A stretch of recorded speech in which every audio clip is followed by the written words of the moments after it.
नमस्कार दर्शकों, आप देख रहे हैं ज्ञान दर्शन चैनल और मैं दीपमाला बागड़ी भारतीय कॉर्पोरेट विधि सेवा से हूं और सहायक निदेशक के पद पर investor education and protection fund authority, corporate कार्य मंत्रालय, भारत सरकार में कार्यरत हूं।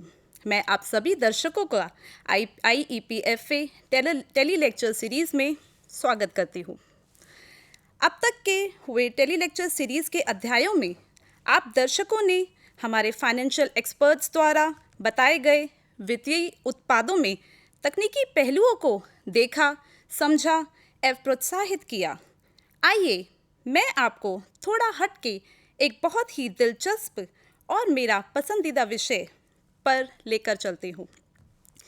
Women empowerment through financial literacy for inclusive growth, यानी कि महिला सशक्तिकरण में वित्तीय साक्षरता का एक महिला के जीवन में क्या महत्व है और उसके द्वारा कैसे एक महिला का संपूर्ण विकास हो सकता है एवं महिला कैसे सशक्त बन सकती है और अपने परिवार के साथ साथ पूरे समाज को विकसित कर सकती है। कहते हैं, जब आप किसी पुरुष को शिक्षित करते हैं तो केवल एक आदमी को शिक्षित करते हैं, लेकिन जब आप एक महिला को शिक्षित करते हैं तो आप एक पीढ़ी, एक समाज को शिक्षित करते हैं। दोस्तों, डॉक्टर B.R. अम्बेडकर जी का कहना था that I measure the progress of a community by the degree of progress which women have achieved, यानी कि किसी समुदाय की अगर प्रगति मापनी हो तो महिलाओं ने जो प्रगति हासिल की है उससे मापो, और महिलाओं की प्रगति के लिए उनका हर तरह से सशक्त होना बेहद ज़रूरी है। सशक्तिकरण से तात्पर्य किसी महिला की उस क्षमता से है जिससे उसमें यह योग्यता आ जाती है कि वह अपने जीवन से जुड़े सभी प्रकार के निर्णय स्वयं ले सके। महिला सशक्तिकरण से भी हम उसी क्षमता की बात कर रहे हैं जहां महिलाएं अपने निर्णयों की निर्माता खुद हो। समाज में अपने वास्तविक अधिकार को प्राप्त करने के लिए खुद को सक्षम बनाना ही महिला सशक्तिकरण है, परंतु उसके लिए बेहद ज़रूरी है कि महिलाओं को समानता का अधिकार दिया जाए। महिला समानता से तात्पर्य है महिलाओं को आर्थिक, सामाजिक, धार्मिक एवं राजनीतिक क्षेत्रों में पुरुषों के समान अधिकार की प्राप्ति व उनका उपभोग हो सके। महिलाओं के असमानता के स्वरूप पर अगर बात की जाए तो सिर्फ पिछड़े ग्रामीण समाज में ही नहीं, अपितु शहरी, प्रगतिशील, आधुनिक समाज में भी महिलाओं को विभिन्न स्थानों पर असमानता का सामना करना पड़ता है। असमानता की समस्या आज दुनिया के लगभग सभी देशों में मौजूद है, इसीलिए इस पर बात करना बेहद ज़रूरी हो जाता है।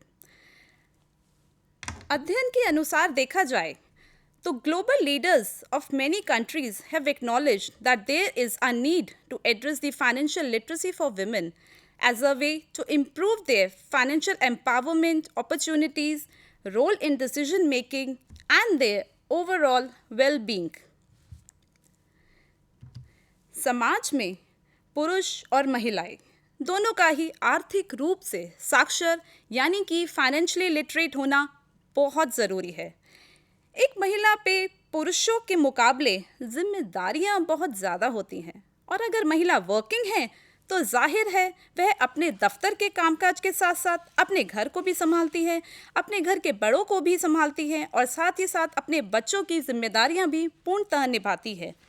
परंतु महिलाओं के पास पुरुषों के मुकाबले फिर भी वित्तीय संसाधन यानी कि फाइनेंशियल रिसोर्सेज बहुत ही कम है। जैसे कि काफ़ी महिलाएं ऐसी हैं जो किसी कारणवश नौकरी नहीं कर पाती हैं या अपने परिवार, शादी, बच्चे या किसी भी अन्य वजह से अपनी पढ़ाई या करियर को दिशा नहीं दे पाती। महिलाओं के पास अर्निंग ऑप्शंस, करियर ऑप्शंस पुरुषों के मुकाबले बहुत कम हो जाते हैं। इसीलिए ज़रूरी है कि महिलाओं को लंबे समय के लिए फाइनेंशियली साउंड एंड सिक्योर रहना चाहिए ताकि आगे चल के उन्हें किसी परेशानी का सामना ना करना पड़े। एक महिला परिवार में सभी चीज़ों के लिए बेहद जिम्मेदार मानी जाती है, अतः वह सभी समस्याओं का समाधान बड़ी ही अच्छी तरह से कर सकती है। महिलाओं के शिक्षित होने से वह सशक्त बनती है और उनके सशक्त बनने से उनका परिवार और पूरा समाज अपने आप सशक्त हो जाता है।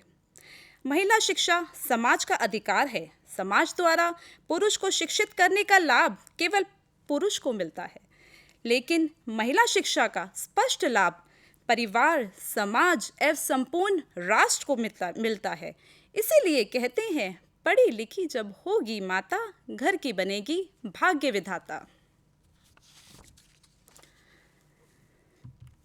तो आइए जानते हैं कि वित्तीय साक्षरता से कैसे एक महिला सशक्त बनती है।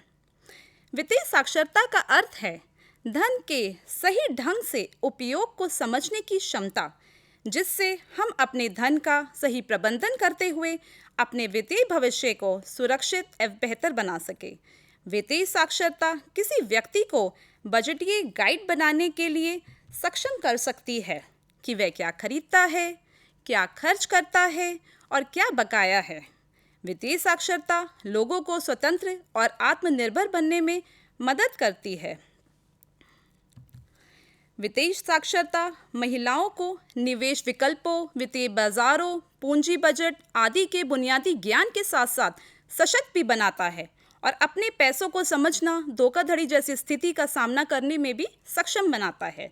महिलाओं में वित्तीय साक्षरता के द्वारा निवेश करने की शक्ति आ जाती है, जो बताती है कि वह किसी पर निर्भर नहीं है बल्कि अपने निर्णय खुद ले सकती है। And therefore, in this way, an empowered woman can contribute better in building a strong nation, because there is no chance for the welfare of the world unless the condition of the women will not improve. महिलाओं के आर्थिक सशक्तिकरण के जरिए आप किसी भी देश की तरक्की के बारे में पता लगा सकते हैं। हमें कुछ बातों को स्वयं निर्धारित करके महिलाओं के प्रति वित्तीय साक्षरता को बढ़ावा देने की ज़रूरत है। जैसे कि पुरुषों के मुकाबले महिलाओं का नौकरी में प्रतिनिधित्व क्या बराबर है? अगर कहीं प्रतिनिधित्व मिलता भी है तो उन्हें अनेकों समस्याओं का सामना करना पड़ता है। एक परिवार या समाज में पुरुषों और महिलाओं के सभी प्रकार के निर्णय लेने के अधिकार क्या समान है? एक महिला के पास कितनी आज़ादी है कि वह अपनी मर्जी से कुछ खरीद सके? कहने को तो महिलाएं घरों की मालकिन होती हैं, परंतु सभी प्रकार के निर्णय लेने का अधिकार ज़्यादातर एक पुरुष के पास होता है, जैसे कि कार खरीदना, बीमा प्राप्त करना, घर या ज़मीन खरीदने की आज़ादी और भी अनेकों कार्य। महिलाओं को कुछ बातों का ध्यान रख अपनी वित्तीय यात्रा की शुरुआत करनी चाहिए। सबसे पहले आपको यह विश्वास होना चाहिए कि आप वित्तीय निर्णय लेने में सक्षम हैं और अपने परिवार से जुड़े सभी निर्णय आप अच्छी तरह से ले सकती हैं। एक वित्तीय सलाहकार की मदद से समझें कि आप कितनी बचत कर सकती हैं, कितना निवेश कर सकती हैं और एक समय के बाद कितनी संपत्ति बना सकती हैं। आपको क्रेडिट कार्ड के बहुत अधिक उपयोग से बचना चाहिए, क्योंकि यह आपके बचत प्रयासों को प्रभाव कर सकता है। वर्ल्ड बैंक ने भी कहा है, empowerment is the process of increasing the capacity of individuals और group to make choices and to transform those choices into desired actions and outcomes. So there's a need to address specific subgroups of women like young and elderly women. इनके लिए हमें अलग plan करना होगा। Low income group के लिए हमें अलग प्लान करना होगा। रूरल गांव देहात की महिलाओं के लिए हमें अलग प्लानिंग करनी होगी। जैसे कि IPFA ने रूरल स्टेक होल्डर्स को ध्यान में रखते हुए एक फिल्म हिसाब की किताब को बनाया है, जिससे गरीबी रेखा के लोगों को और गांव के लोगों, महिलाओं को वित्तीय साक्षरता, बैंक अकाउंट खोलने आदि के लिए अवगत कराया जा सके। भारत सरकार द्वारा महिलाओं को आर्थिक रूप से आत्मनिर्भर बनाए जाने पर विशेष रूप से जोर दिया जा रहा है, जिसके परिणाम स्वरूप महिलाओं को सशक्त करने के लिए बहुत सी स्कीम्स लागू की जा रही हैं, जैसे कि बेटी बचाओ बेटी पढ़ाओ, सुकन्या समृद्धि योजना, बालिका समृद्धि योजना, नारी तू नारायणी योजना, दीनदयाल अंत्योदय योजना, राष्ट्रीय ग्रामीण आजीविका मिशन योजना आदि, जिसके द्वारा ग्रामीण महिलाएं स्वयं सहायता समूह बनाकर महिलाओं के बचत, पेंशन, बीमा, बैंकों से जुड़ाव के फायदे आदि के बारे में जागरूकता फैला रही हैं।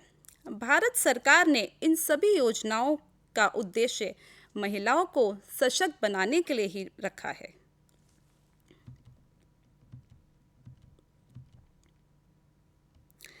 Hence, we should empower women as it leads to development of our country only.